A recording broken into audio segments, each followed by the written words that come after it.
안녕하세요. UI 개발팀 양현선입니다.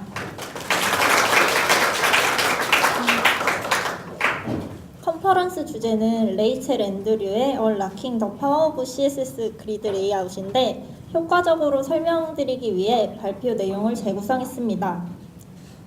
제가 정리한 내용은 그리드 레이아웃에서 아직 잘 사용하지 않는 사이징 방법과 정렬법이 주된 내용이라 CSS 그리드 레이아웃을 더 잘 활용하는 법이란 주제가 더 맞을 것 같습니다. 그리드 레이아웃 기본적인 정렬 속성, 사이징 속성의 설명은 생략할 예정이라 W3C 페이지를 참고해 주시면 좋을 것 같습니다. 먼저 CSS 그리드 레이아웃이란 박스의 사이즈와 위치를 조절할 수 있는 새로운 레이아웃 모델로 HTML 마크업 순서와 상관없이 내부의 박스들을 그리드 내부 어디든 위치시킬 수 있습니다. 기존에 있던 속성들로 아래와 같은 레이아웃을 만들려면 상당한 공수가 필요한데 그리드 레이아웃을 이용하면 쉽게 만들 수 있습니다. 간단히 그리드에서 사용하는 용어에 대해 살펴보겠습니다. 요소의 디스플레이 그리드 혹은 인라인 그리드를 설정하면 그리드 컨테이너가 되고 그리드의 행열을 나누는 그리드 라인을 갖게 됩니다. 그리드 라인으로 나눠진 공간은 컬럼과 로우를 가지고 컬럼과 로우를 일반적으로 트랙이라고 부릅니다. 다시 목차로 돌아와 그리드 레이아웃의 정렬, 사이징, 브라우저 소프트 순서로 발표할 예정입니다. 먼저 그리드 레이아웃의 정렬법에 대해 말씀드리겠습니다. 그리드 레이아웃을 정렬할 때 가장 중요한 그리드의 특성은 2차원 축을 모두 사용해 요소를 배치할 수 있다는 것입니다. 이 부분은 하나의 메인 축을 중심으로 하는 플렉스와 가장 크게 대비되는 점이기도 합니다. 예시로 아이템을 그리드 레이아웃 내에 배치해 보겠습니다. 요소를 그리드 영역 내에 위치시킬 때 그리드 에이리어라는 속성을 사용할 수 있고 속성 값으로 위치할 로우의 시작과 끝, 위치할 컬럼의 시작과 끝을 지정해 줄 수 있습니다. 예시처럼 1부터 3까지의 로우, 3부터 4까지의 컬럼을 설정해 주면 아이템 클래스는 아래와 같이 정확한 위치에 배치되게 됩니다.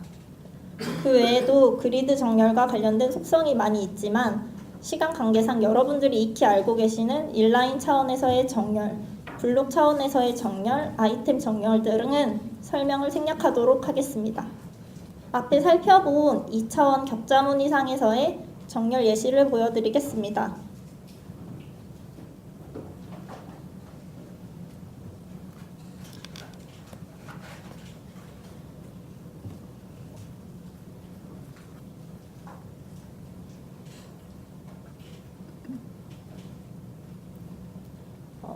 간단하게 정렬이 들어간 예제를 만들어 보았습니다. 여기에는 두 가지 그리드가 들어가 있습니다.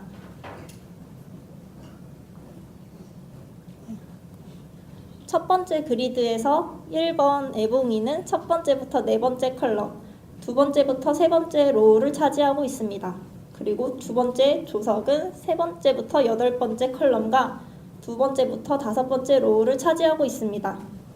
이때 겹치는 그리드 아이템이 생기는데 Z인덱스로 우선순위를 줄 수 있습니다.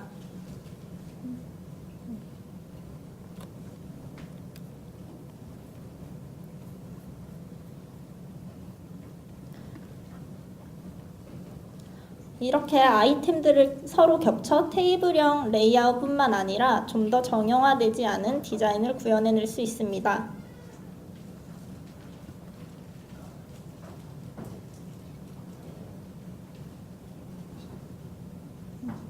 두 번째 그리드는 그리드를 사용하는 사이트에서 가장 자주 볼 수 있는 테이블 모양의 레이아웃입니다.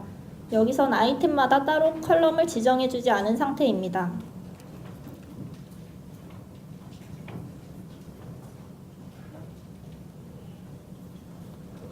그리드는 2차원축 모드를 사용하기 때문에 라이팅 모드 변환에 최적화되어 있습니다. 라이팅 모드란 문서가 진행되는 수평 수직 방향을 말합니다. 현재 웹상의 대부분의 콘텐츠는 영어로 되어 있고 왼쪽 윗부분부터 아래쪽 오른쪽 아래 방향으로 문서가 흐른다는 가정이 되어 있습니다. 하지만 웹에서 쓰이는 언어가 점차 다양해지고 있고 언어에 따른 라이팅 모드 대응이 필요로 되고 있습니다. 아래 예시는 BBC 홈페이지 일본어 버전과 아랍어 버전을 선택했을 때 화면입니다. 글씨 방향뿐만 아니라 구조도 반대로 표현되어야 하는데 BBC에선 언어마다 다른 CSS를 불러와 구조를 각각 만들어주고 있습니다. BBC 홈페이지에도 레이아웃 축의 수평 방향을 바꿔주는 디렉션 속성이 사용됐지만 텍스트 순서만 변환되었고 구조는 플롯 레프트에서 플롯 라이트로 속성을 바꿔줘야 했습니다. 하지만 그리드를 사용하면 간단히 라이팅 모드를 바꿀 수 있습니다. 예시로 살펴보겠습니다.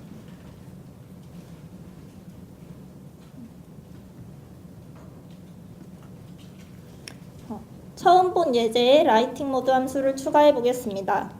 좌우 방향이 전환되도록 앞에 BBC 페이지처럼 디렉션 속성을 추가해 보겠습니다.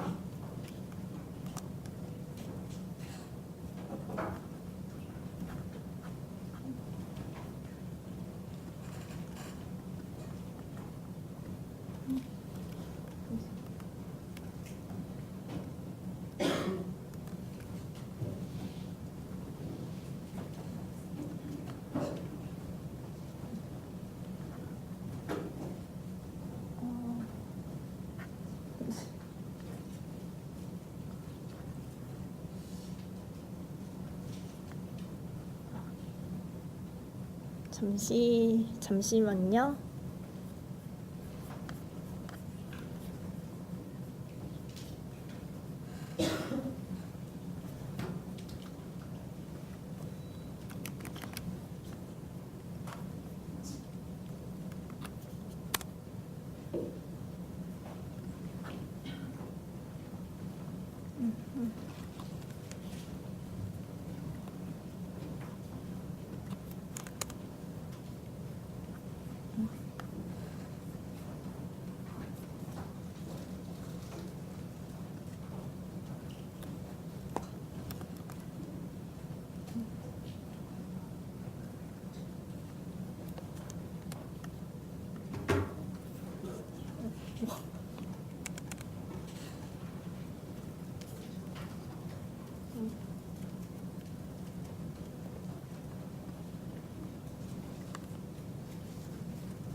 라이팅 모드를 바꿨더니 언어 방향이 바뀌었고 적용된 그리드 에이리어가 수정된 게 없는데 구조 방향까지 전환됐습니다. 이번엔 수직 방향이 전환되도록 라이팅 모드 속성을 추가해 보겠습니다.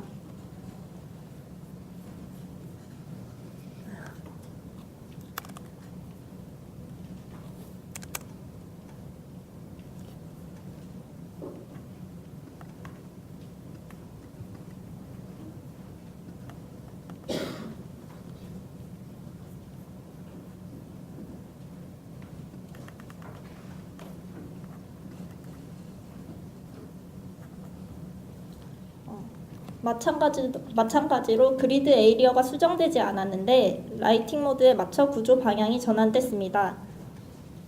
이유는 라이팅 모드가 바뀌면 그리드 레이아웃에선 그에 맞춰 축의 위치가 달라지기 때문입니다. 그래서 아래 예시는 똑같은 그리드 에이리어를 가졌지만 라이팅 모드에 따라 다른 위치를 가지게 됩니다. 여기까지 그리드 레이아웃을 이용한 정렬에 대해 살펴봤습니다. 다음은 그리드 사이징에 대해 말씀드리겠습니다. 그리드 사이징 방법엔 세 가지가 있습니다. 첫 번째로 픽스드 사이징은 저희가 흔히 쓰는 픽셀 EM%를 말합니다.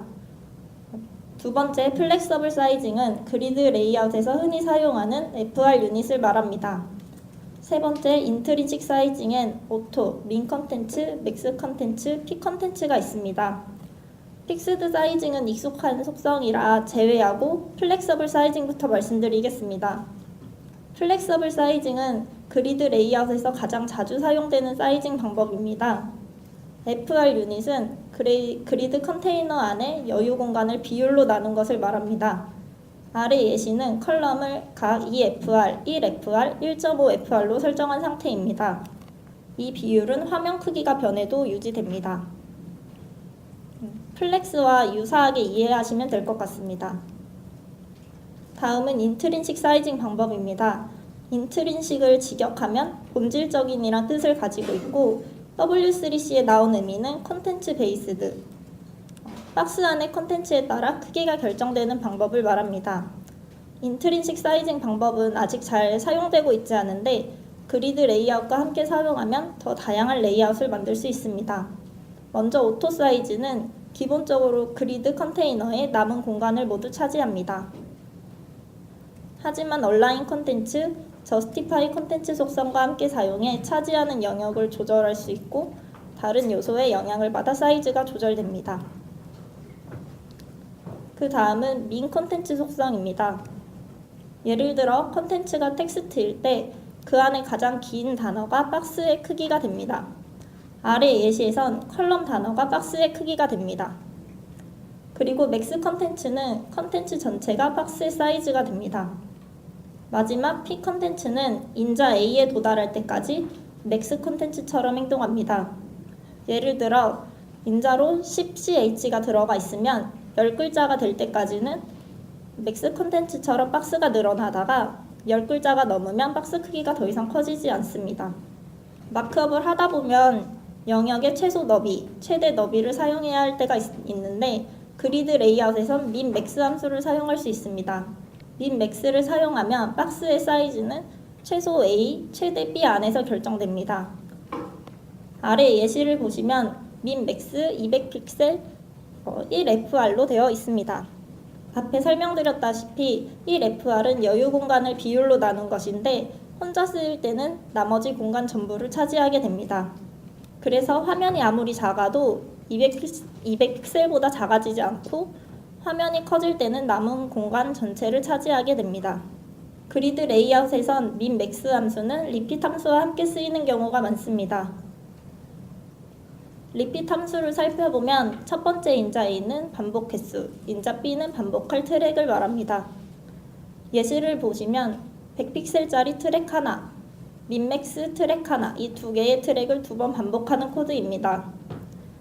따라서 첫 번째, 세 번째 컬럼은 100픽셀, 두 번째, 네 번째 컬럼은 최소 100픽셀, 최대 맥스 컨텐츠만큼의 크기를 가지게 됩니다. 그리드 사이징을 적용한 예시를 살펴보겠습니다.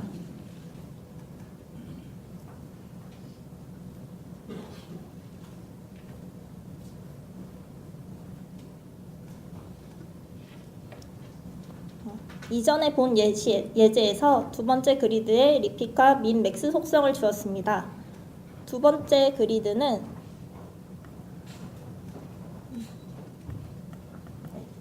화면 크기에 따라 점점 작아지다 150픽셀에 이르면 아랫줄로 내려오게 됩니다.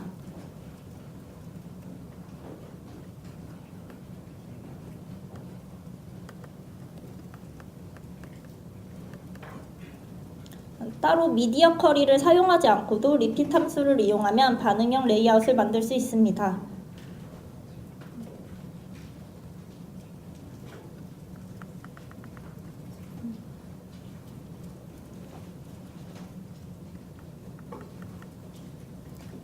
세 번째 그리드는 각 박스들이 다른 그리드 에이리어를 가지고 있는 경우입니다. 이 그리드도 두 번째 그리드처럼 화면 크기에 따라 점점 작아지다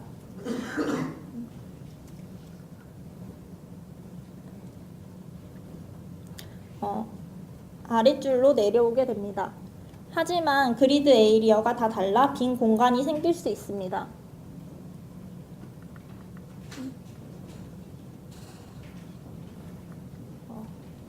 이때 그리드 오토플로우 댄스 속성을 추가하면 최대한 빈틈없는 레이아웃을 만들 수 있습니다.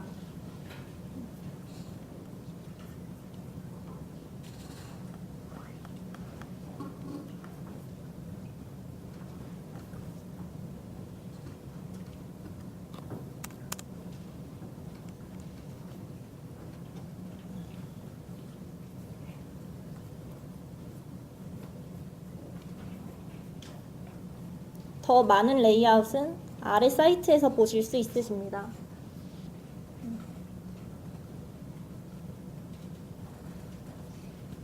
다음은 브라우저 서포트입니다.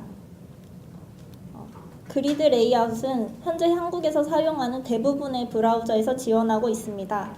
하지만 i9 이하, 안드로이드 4.0 등 하위 브라우저에선 지원하고 있지 않고 i10이나 11에서도 오토 프리픽서를 사용해도 지원하지 않는 속성이 몇 가지 있습니다. 그래서 하위 브라우저 대응에 대한 요구가 웹에 많이 있는데요. 첫 번째 대응 방법은 폴백을 이용한 것입니다. 그리드를 지원하지 않는 브라우저에서 플렉스, 플루트 등 다른 속성을 이용해 UI를 구현하는 방법입니다. 먼저 오버라이트를 이용한 폴백 방법이 있습니다. CSS 코드 윗부분에 폴백으로 쓸 코드를 적어두고 아래에 오버라이트할 그리드 코드를 적어 사용할 수 있습니다. 이 방법은 요소가 디스플레이 그리드로 설정되면 기존에 적용된 플롯, 플렉스, 테이블, 디스플레이 인라인 블록이 모두 해제가 되는 특성이 있어 사용할 수 있습니다. 다른 방법은 서포트 함수를 이용하는 것입니다. 위와 마찬가지로 먼저 하이 브라우저용 코드를 작성한 뒤 아래의 서포트를 이용해 그리드 속성을 지원하는 브라우저에서만 그리드 코드가 들어가도록 할 수 있습니다.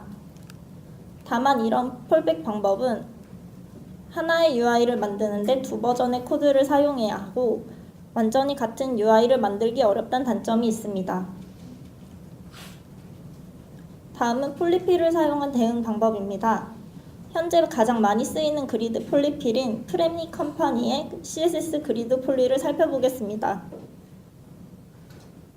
CSS 그리드 폴리필의 가장 큰 장점은 i9 이상부터 지원한다는 점입니다. 그리고 그리드 첫 번째 모듈에 있는 대부분의 속성을 지원합니다. 하지만 단점도 있습니다. 첫 번째는 그리드 요소에 애니메이션 효과를 줄 때 오작동하게 됩니다. 그리고 두 번째는 박스 사이징, 앱솔루트, 픽스드와 함께 사용 시 잘 작동하지 않습니다. 사실상 실서비스에 도입하기엔 폴백이나 폴리필 둘 다 현재는 어려울 것 같습니다. 아쉽게도 제가 담당하고 있는 서비스에선 지원 범위 문제로 지금 당장은 그리드 레이아웃을 적용하기 힘들 것 같지만 i10 이상 안드로이드 5.6 버전부터 지원하는 서비스에선 그리드를 사용해보면 좋을 것 같습니다. 그럼 여기서 마치도록 하겠습니다. 감사합니다.